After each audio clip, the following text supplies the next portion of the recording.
country. We get a weather update and some green tips from our weather guru, Paul Munare. And as usual, we take a look at the news-making headlines around the world. But first, the headlines with Anin Dormal.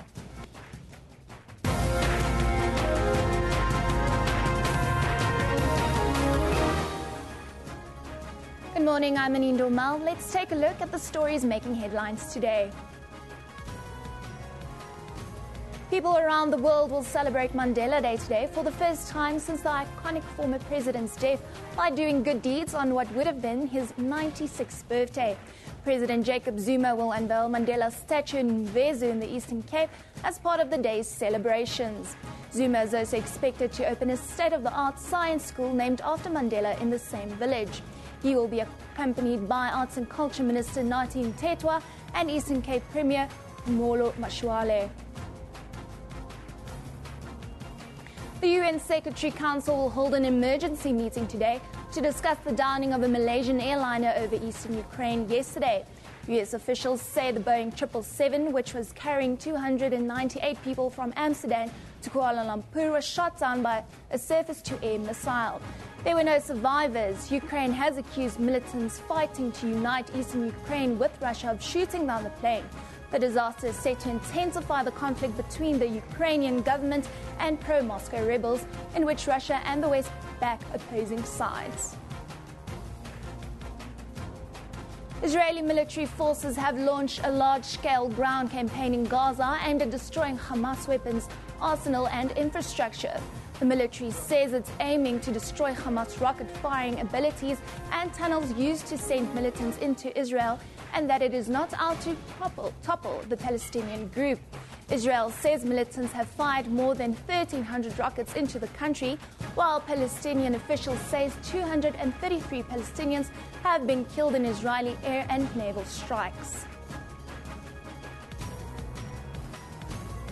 What does it mean? Reserve Bank Governor Jill Marcus has cited the weak rand as one of the main reasons for the Monetary Policy Commission's decision to hike rates.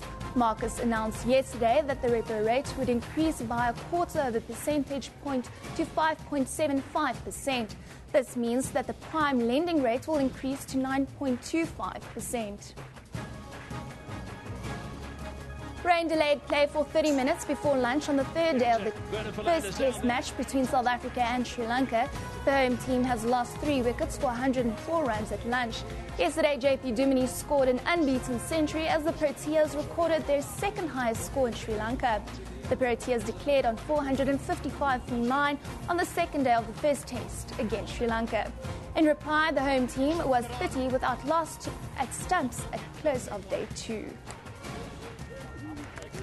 The break working in favour of South Africa. Remember, these stories are available on our Facebook page. You can also follow us on Twitter at SABC Newsroom. Catherine, back to you. Well, thank you, Anin. It is the 5th year since the United Nations in 2009 declared July 18th, former President Nelson Mandela's birthday, an international day aimed at bringing people together to fight poverty and promote peace and reconciliation. This year will mark the first time the day is celebrated without the liberation struggle icon. More than 100 countries worldwide are set to join South Africa today to commemorate the day. The Nelson Mandela Foundation has confirmed that more than 1,000 events connected with the International Day have already been held this year. In South Africa, the main event is in Mvezu, where Mandela was born on the 18th of July 1918 to Chief Makhanyisa Gadla Henry and Nkapi Nosekeni Mandela. SABC assignments editor Tommy Dixon from Port Elizabeth joins us from Mvezu. He is with Mandela's daughter-in-law. Please, Tommy, please set the scene for us and tell us about your guest and what will be happening today. Thank you very much. Good morning, Catherine, and really welcome here at Mvezu, the great place. They call it Komkhulu. This is where Nelson Mandela was born way back in 1918 on this day, with this being the first now after his passing. And the community of Mvezu, led by President Jacob Zuma, will indeed come here today, and a whole host of government representatives to celebrate this very first birthday of Nelson Mandela in his absence. upsets, and quite a whole range of activities that have been planned for this day, the Nelson Mandela International Day, which I've already said that they will be led by President Jacob Zuma. Now, just to give you a brief outline of what is expected today. One is the celebration that will be held at a school that was opened early this year. It's called the Nelson Mandela Science and Technology School. Now, there's going to be some activities there, the cleaning a campaign that will be led by President Jacob Zuma there. There's also a statue that is going to be opened, or rather unveiled, there of Madiba's father at that school. There's also some computer laboratory that will be handed over to the community as well as part of the day. There's also Mvezo, where I am right now. Now, there's going to be the handing over of the museum. Now, this is a beautiful museum. I think you can see it just behind me. It's a very different museum from what we are familiar with when we talk about museums. We know museums to be like one big structure that has different corners and different rooms. But this museum is very different because it's made up of rondavels. Now, there's about 10 rondavels there with 10 different themes. As the day progresses, we'll be able to talk about this. The reason why they built it like that is because they don't want to be far removed from the environment in which Mandela was born and grew up.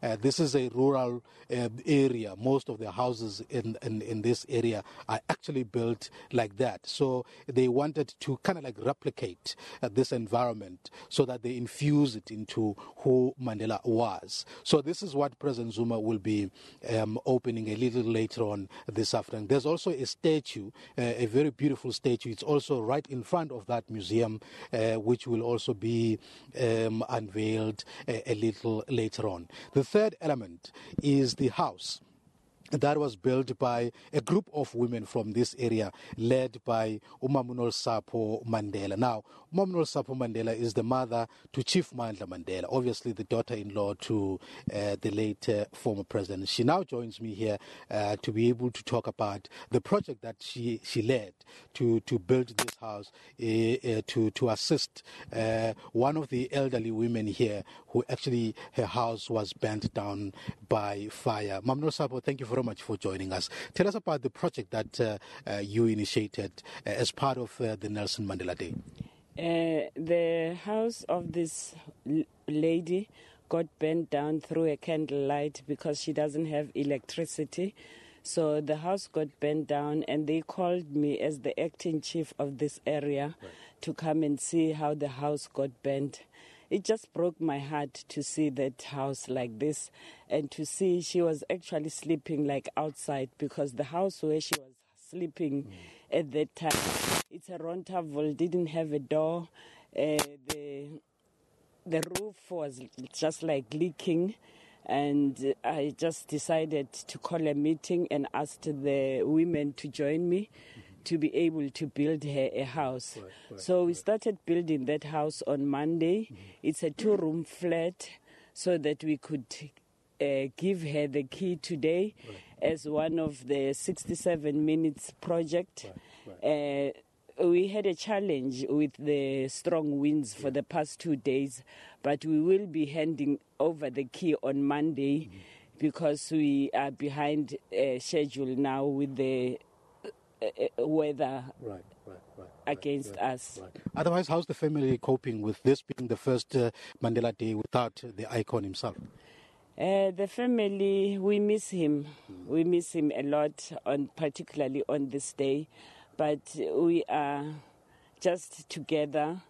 We are hanging there, and then, we are able to cope and accepted that he is gone. Yeah. Now, the initiative that you're working on, did you have help of the local women here? Did you get support perhaps from other areas in this place? I had help from the women. We are about 67 women that came together and said, okay, we are going to build this lady a house.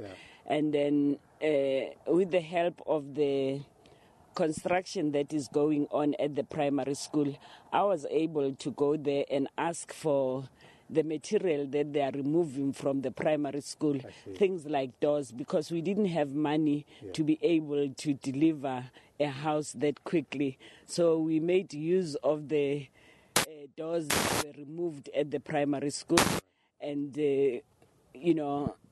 all the building materials we could get. Mama, thank you very much for your time. Thank you. All right. Well, that's one of the initiatives that really talks to who Madiba was. The idea of helping people who are not able to help themselves, the idea of assisting the less fortunate in our midst, the idea of going out and do things for other people without expecting anything in return. That's what this project led by Mamno Sapo Mandela represents. But now I have the honor of being joined by the Premier of the Eastern Cape, Utadu Phumulo Masualle, who's going to give us a little insight in terms of what can we expect as President Zuma arrives here today to lead these initiatives and on Mandela Day. Premier, thank you very much for joining us. Give us a sense of what really this day would mean, really in the absence of Madiba. Well, thank you very much. Firstly, it is of course unique, very special. Because, as you have said, it's the first post the demise of our statesman and leader.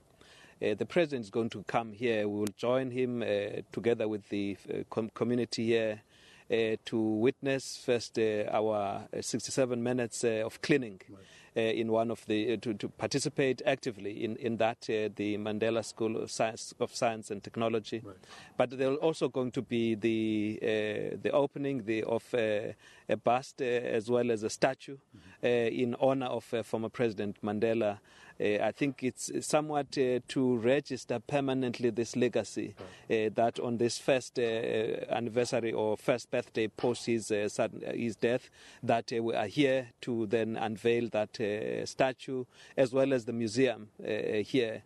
This is going to be part of the many activities that are taking place province-wide and country-wide.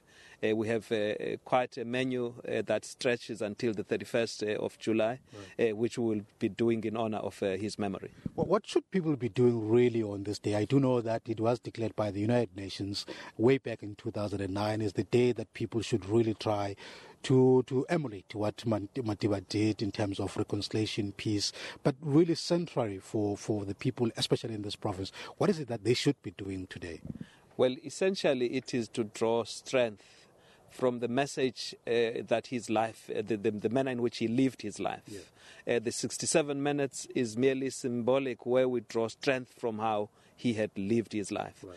It is something that should inspire us to do similar activities, not just on the 18th, but throughout, caring for those who cannot look after themselves, making sure that we've got a much more peaceful, prosperous society where those who cannot survive or who cannot make it in the environment, from those who can, there is something you can do towards the upliftment of those who can't help themselves. Right. So it is something that drives us for what we must do, not just on the 18th, as I've said, what we should be doing normally as we carry on with our lives. Right. Now, when you look at this landscape here, you see there's quite a lot of institutions that are coming up named after Madiba. You look at the developments here at his birthplace, the Nelson Mandela Science and Technology, and so on and so on. Do you get a sense that perhaps this province is beginning to stretch Madiba's legacy so that it's not located only where he was born?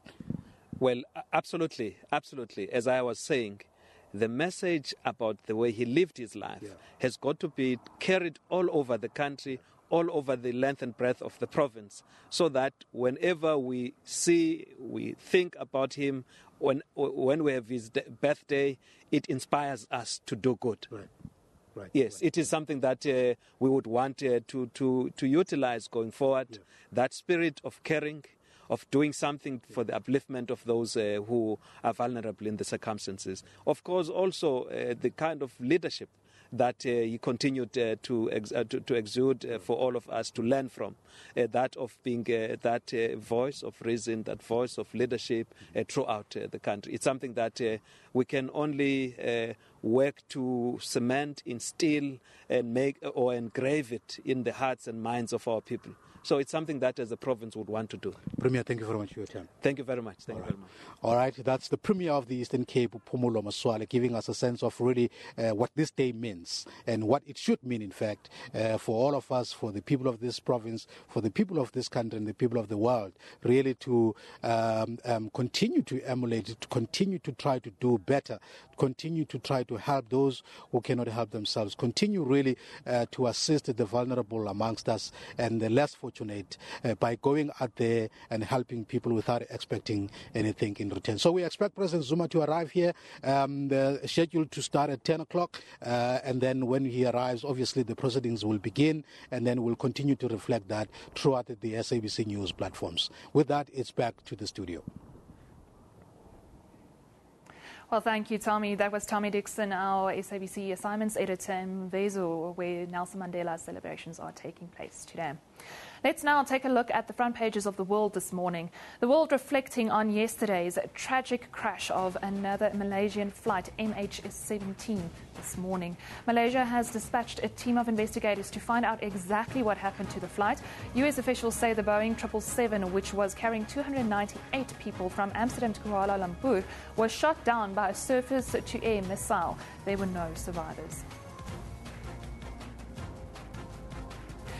Let's take a look at what you're saying on social media on this topic that has been trending today. Please remember to send us your views at SABC Newsroom. Trending this morning is on social media is the tragic story of the Malaysian flight MH17, 298 lives lost. I feel sorry for the Malaysian PM. His Boeing 777s are being used as false flag pawns in the global elites game of ugly chess. I feel very, very strongly that the MH17 black box must not be examined by either Russia or Ukraine. It must be returned to Malaysia.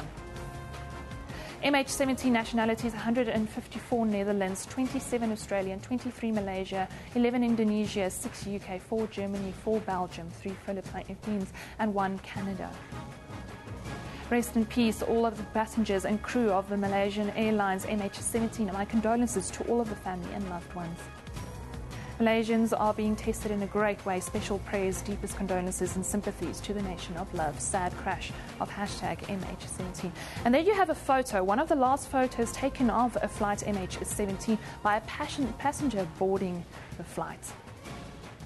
Now, world leaders have demanded an international investigation into the downing of Malaysian flight MH17. Britain has called for a UN-led investigation and is seeking an emergency meeting of the UN Security Council to discuss the crisis in Ukraine's rebel-held east. US officials believe the plane was shot down by a surface-to-air missile, while comments attributed to a pro-Russian rebel chief suggested his men may have downed the flight by mistake, believing it was a Ukrainian army transport plane. Obviously, the world is watching reports of a downed passenger jet near the Russia-Ukraine border. And it looks like it may be a terrible tragedy. Right now, we're working to determine whether there were American citizens on board. That is our first priority. And I've directed my national security team to stay in close contact with the Ukrainian government. The United States will offer any assistance we can to help determine what happened and why. And as a country, our thoughts and prayers are with all the families of the passengers, wherever they call home.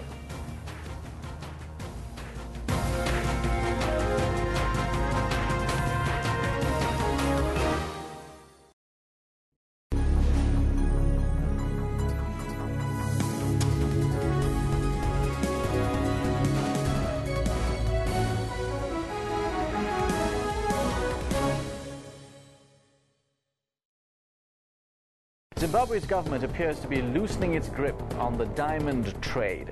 A new gazette is making provisions for private companies to cut, polish and even sell diamonds internationally. Companies will have to apply for permission from the state to sell the gems.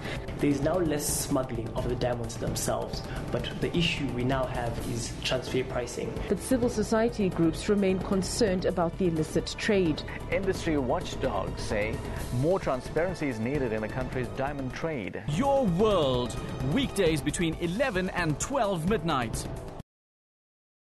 All South Africans should dedicate at least 67 minutes on the 18th of July, International Mandela Day, to clean South Africa.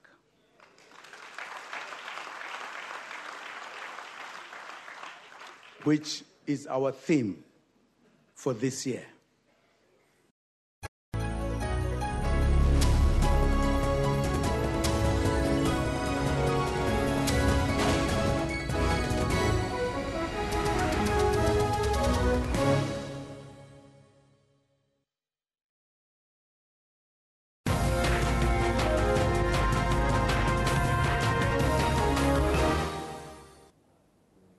Well, welcome back. You're with Newsroom on SABC News.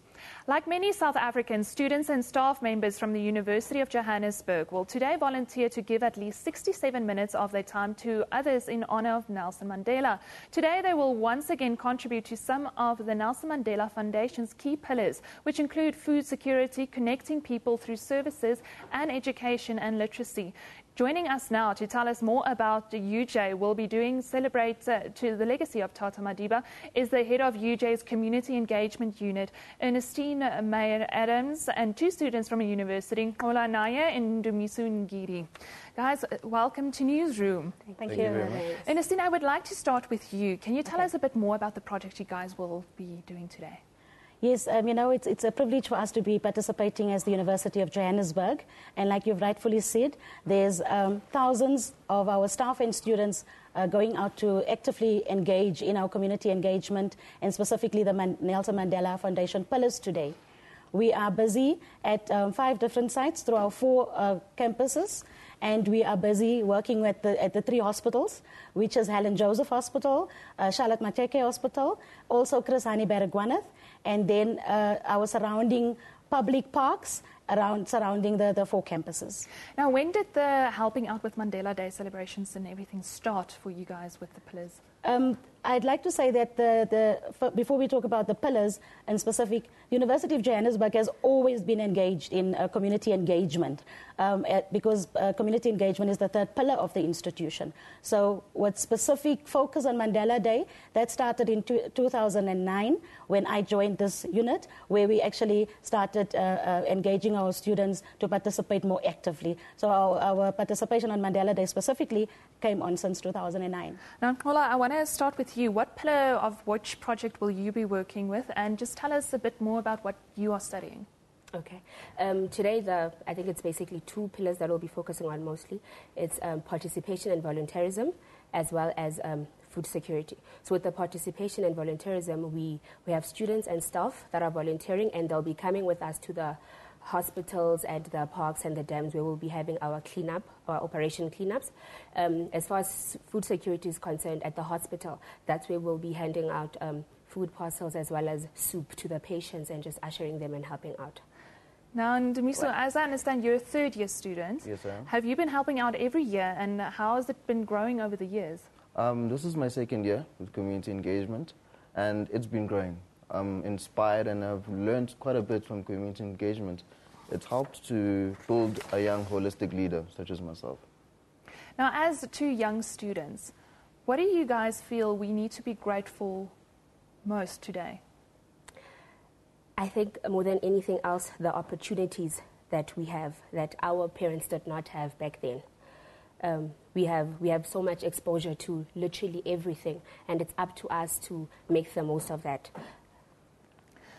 In a country with a leadership deficit, I believe Nelson Mandela's legacy leaves a blueprint of how, as young leaders, we should be the leaders that the country deserves and the country needs. Ernestine must be very proud of these young people at UJ. Oh, I definitely am. And I must say, for me as well, it's a wonderful privilege to be part of such a big and wonderful institution as UJ that allows for young people to be holistically developed and for them to grow in a program such as our volunteer program that has got over 7,000 active students involved. And that program, not only that program, but everything else at UJ is shaping them to become the responsible citizens that they should be. So yes, I am very proud of that. Now, not only just the 67 minutes today, what's going to happen for the rest of the year?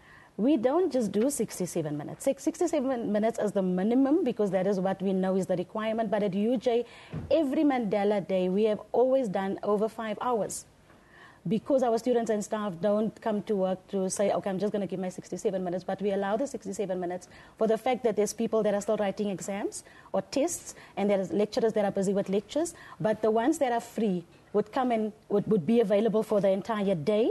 And so they would continue with the projects over there across the whole day. And the rest of them, like I said, who have serious commitments, would then come in and give their 67 minutes and maybe come back again. But it's not just 67 minutes for us. And then all our projects, that's why I've mentioned community engagement for you.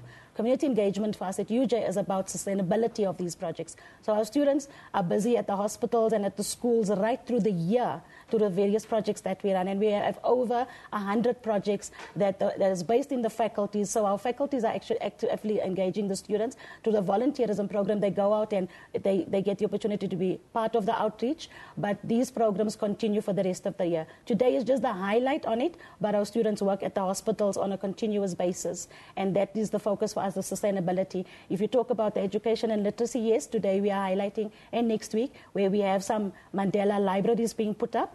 But our students then go in and they go and assist to have reading programs put in place. And they go back to the schools on a weekly basis as being allowed to go and assist with the after-school programs to make sure that the kids read more. And they are really there for them, like I said, with the education and literacy. The same with the food packages. Yes, we hand out food packages and soup today, old age homes, the hospitals, schools, and all of that.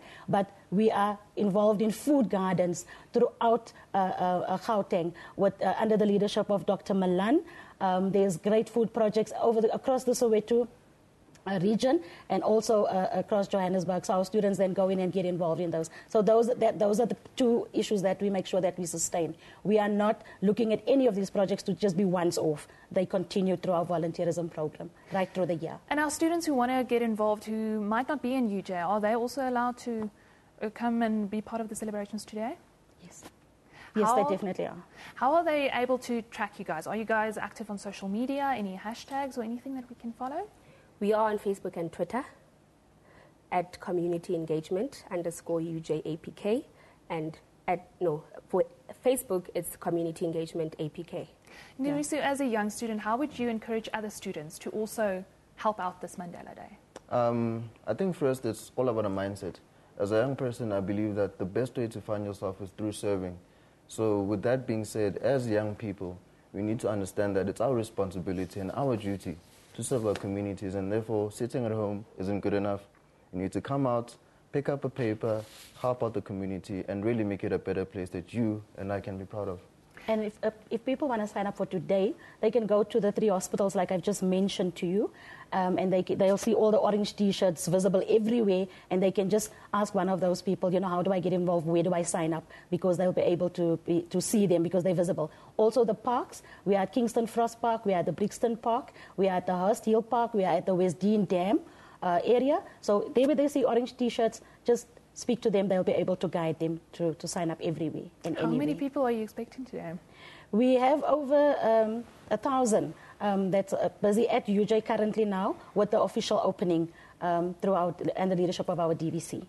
So we're expecting more than that.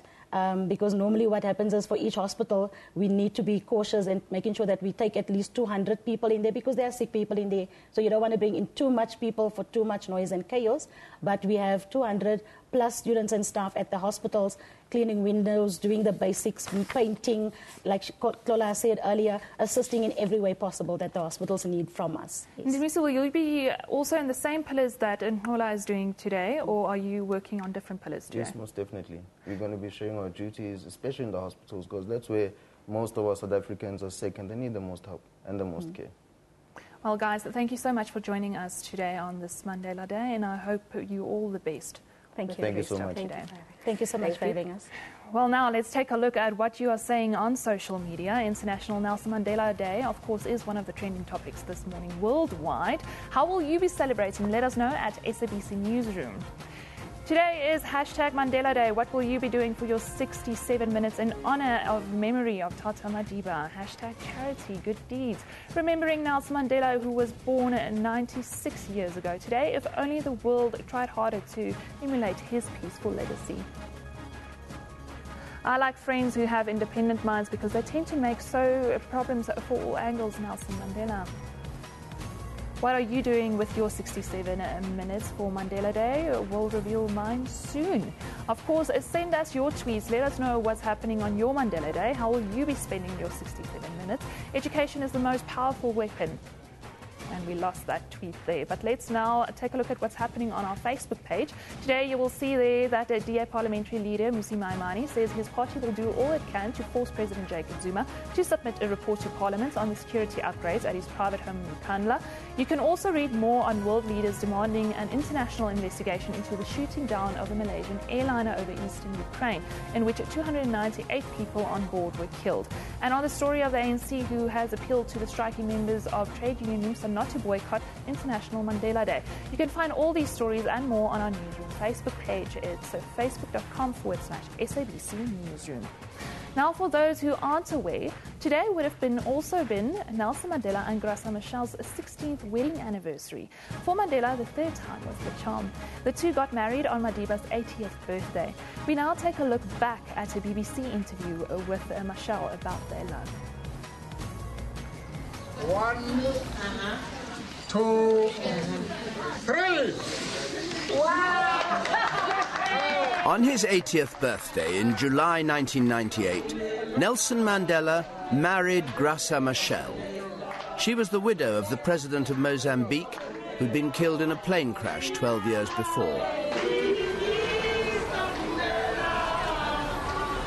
The beginning of our closeness, if I can say, it was two people who had been very hurt by life, who were talking. I was sharing my pain with him, and I wanted him to help. But it would take somebody like Madiba to make me, to wake up and to live again and to believe that love is possible. And finally, to fall in love. That's it.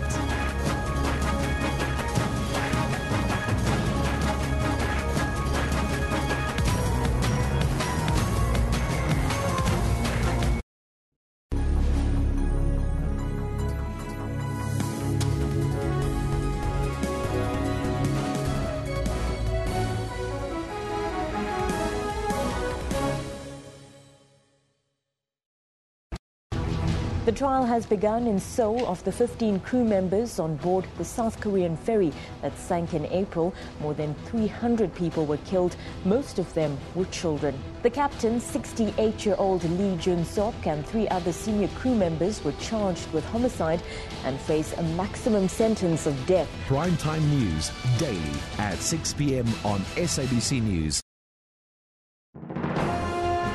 Zoom into Africa. This is Malawi.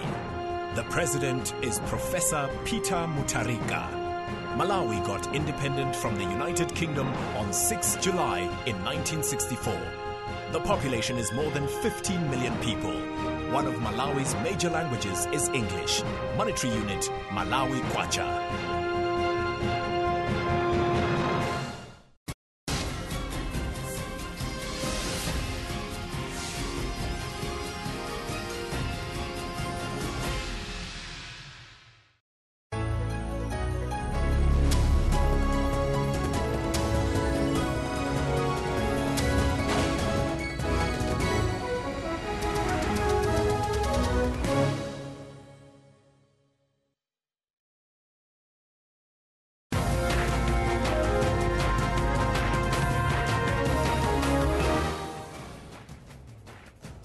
Welcome back. You're watching Newsroom on SABC News. Let's have a look at the news-making headlines today. People around the world will celebrate Mandela Day today for the first time since the iconic former president's death by doing good deeds on what would have been his 96th birthday. President Jacob Zuma will unveil Mandela's statue in Mvezu in the Eastern Cape as part of the day's celebrations. Zuma is also expected to open a state-of-the-art science school named after Mandela in the same village. He will be accompanied by Arts and Culture Minister Nathi Mthethwa and by Eastern Cape Premier Humolo Mashwale.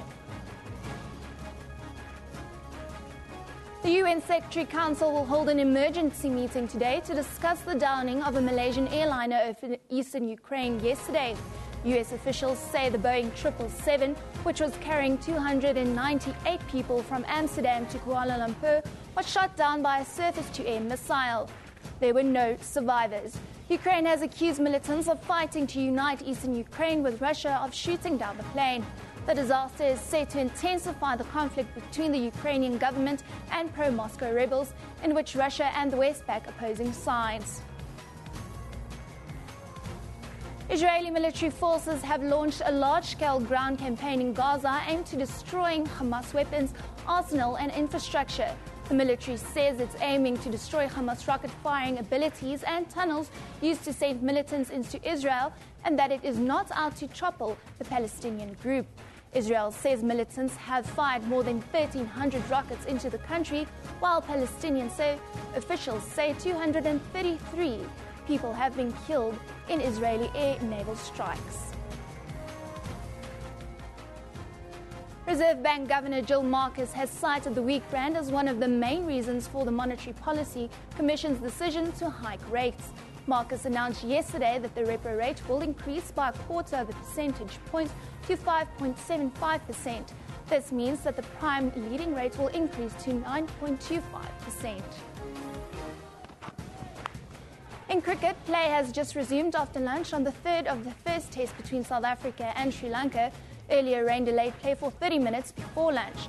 The latest available score is 136 for 4 wickets after 43 overs. Yesterday, JP Duminy scored an unbeaten century as the Proteas recorded their second highest score in Sri Lanka. The Proteas declared on 455 for 9 on the second day of the first test.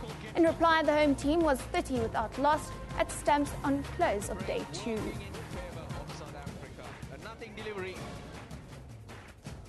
Remember, all of these stories are available on our Facebook page. You can also follow us on Twitter at SABC Newsroom. Catherine, back to you.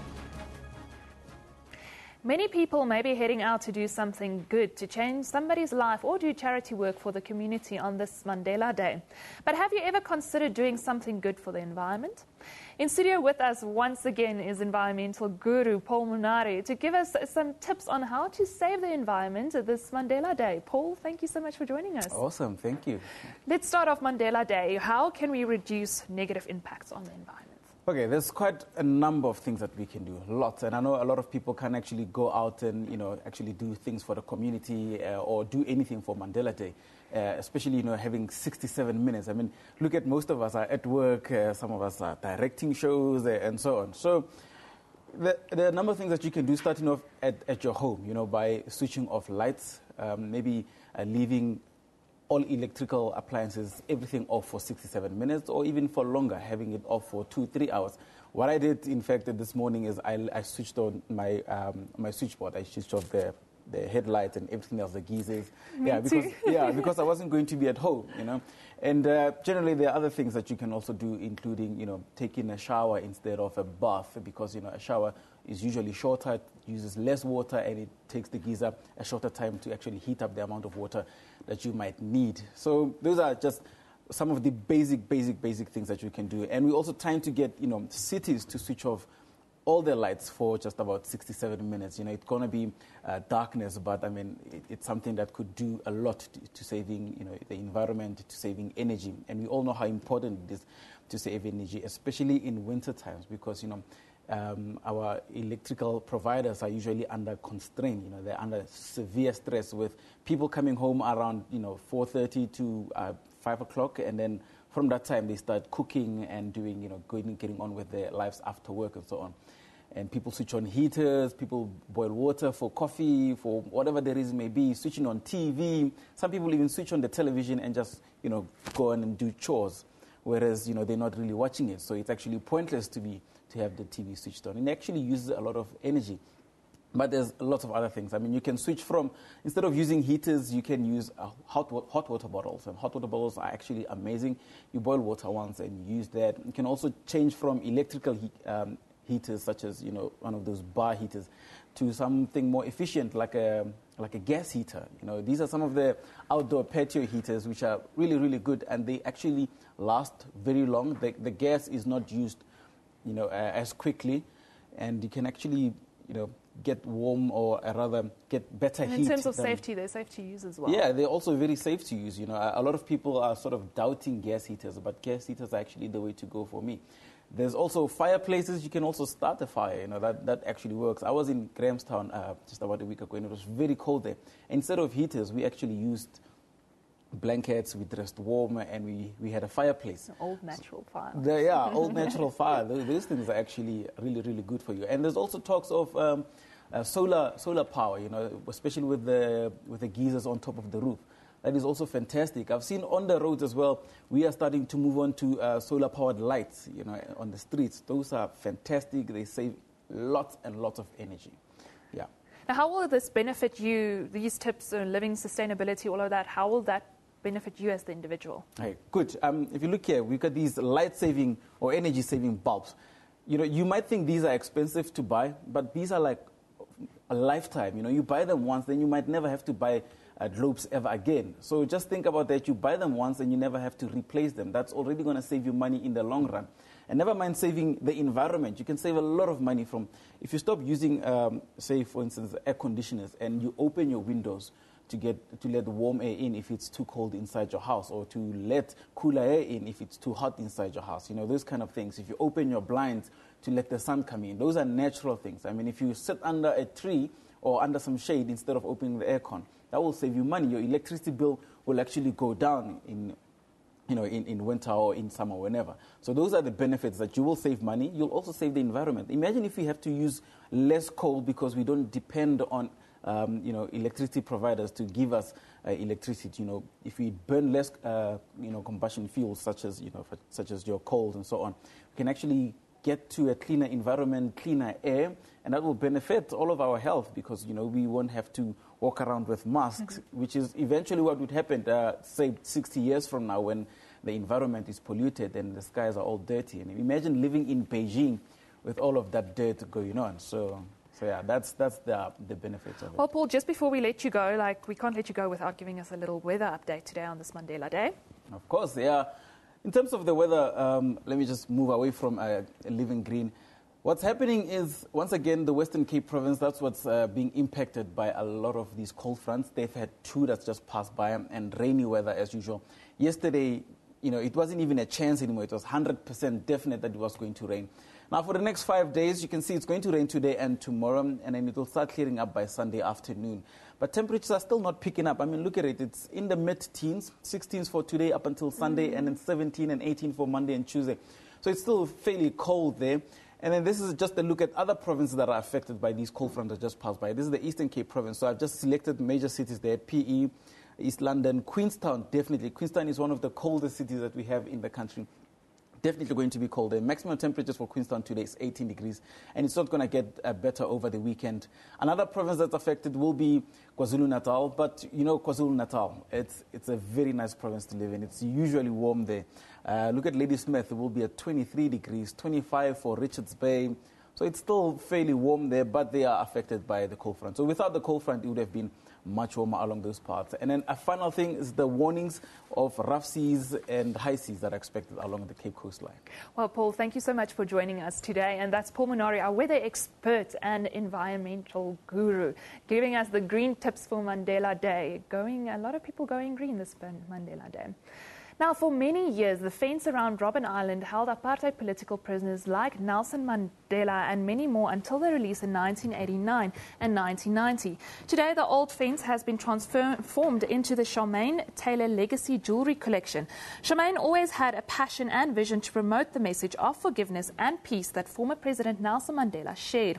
Now, to tell us more about the Legacy Jewelry Collection, Charmaine joins us from our Cape Town studio. Hello, Charmaine. Good morning. Hello and welcome to Newsroom. Thank you. Thanks for having me. A fence turned into jewelry. You have to tell us how you came up with this idea. The story starts in 2009 when a friend of mine, Chris Swift, went to Robben Island and he saw them renovating the island for Nelson Mandela's 20th year of his release. And he was an artist, a creative artwork out of things that are discarded and thrown away. And he rescued the fence and he started creating artwork out of it. Now, can you tell us a bit more about the process that you have to go through by using a fence to create jewelry out of this? Yes, I actually got a piece of fence with me here. Just thought I'd show you the roughness and the texture of it. I started doing this in 2013, and I was wanting to create something smaller, like a smaller token from it. And how much better isn't that to carry some jewelry around with you? But as you can see, it's quite fragile, so I had to create a quite thick layer of silver and gold around it, so it doesn't affect people's skins. So, yeah, it's something quite beautiful to carry around with you. Charmaine, what did Nelson Mandela mean to you in your life growing up? Well, just so privileged to be able to have a brand that just emulates who he is as a person, and he symbolizes mercy and grace and forgiveness and reconciliation. And this is just the passion and the reason why I'm actually creating this legacy collection, is to carry on his legacy and to pass it on, my jewelry on to generations and generations, to just remember who he is, especially on this Mandela Day. Can you elaborate a bit more on this limited edition jewelry range that you've just launched to celebrate 20 years of democracy? Yes, I'm creating a X and X jewelry range. The X and X actually stands for 20 in Roman numerals. And I'm now launching a 20 limited edition cufflinks called One Man, One Vote cufflink. And also drop earrings with X's, and incorporating the South African diamonds. And, yeah, they're all limited edition. And then 10% of my proceeds go towards underprivileged societies in South Africa, as well as the Nelson Mandela Foundation. Can you touch on some of the famous faces that we've seen wearing your jewelry? Yes, I've got Paula Abdul, who's in Los Angeles. She's a very big fan of my jewelry, and she loves the whole the emotionally rich symbolism behind it. And also I've got Frances Fisher in Los Angeles, who is the mother on the Titanic, as well as I've got our very own Siv Ngesi, who's our comedian, and he's the face of my cufflink brand. So I've also got men's cufflinks that are out at the moment. So needless to say, your jewelry is going worldwide. International interest is growing. Yes, I'm actually launching in New York for another Mandela Day. We're making it a Mandela Week with Kate Gibbs, and we're going to be launching that in New York, and taking it to the world, basically. Now, as I understand, 10% of your profits go towards other projects. Can you tell us a bit more about these projects? Yes, I give 10% of my profits to it's a place called the Harvest of Hope, and they basically train organic farmers in the townships. So I'm very passionate about sustainability and creating jobs in South Africa, and then also hopefully going to be giving to some jewelry manufacturers to help jewelry men and women create jewelry in South Africa specifically. Now, for how long will you continue to be making pieces out of this fence? It already started in 2009.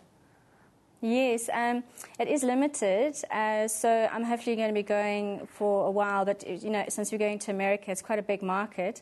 So I'm hopefully going to be going for at least 2 years, but it is limited. So just urge people to buy and invest in the pieces now.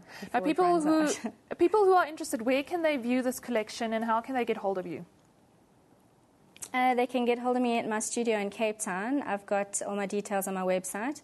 And I am going to be getting some retailers pretty soon, so just keep looking at my website and my Twitter page. So you can just call me, and I've got private viewings as well in my studio in Cape Town. Well, Charmaine, thank you so much for joining us today, and the best of luck for the rest of the year. Thank you. Thank you so much. That was Charmaine Taylor joining us from Cape Town, telling us about the Charmaine Taylor Jewelry Legacy Collection.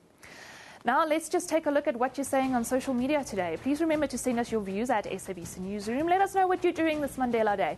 67 minutes of compassion. Then when you drive home, you close your windows because the street kids at the robots are annoying. You're welcome, South Africa. Mandela's legacy is deliberately being diluted. We need one very big international event to celebrate and remember Mandela. 67 blankets? No. That's one person's opinion. Giving up 67 minutes today should not be the only instance you think about doing something good. Very true. What are you doing for your 67 minutes today for Mandela Day? How about donating blood, giving a gift of life? What else are others doing? Well, yes, let us know what you're doing this Mandela Day at SABC Newsroom. We love your tweets, comments, pictures. we put it on the show and enjoy it the rest of the day. Well, Newsroom is broadcast every weekday morning between 9 and 10 a.m. from our studios in Johannesburg, Auckland Park, South Africa. The show repeats at 2 in the afternoon with a rebroadcast at 5 a.m. the following morning. We're also live on YouTube at the time with the entire show available on our YouTube channel. From our side, a happy Mandela Day to all. This is SABC News. You've been watching Newsroom, where we love it in the morning.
All South Africans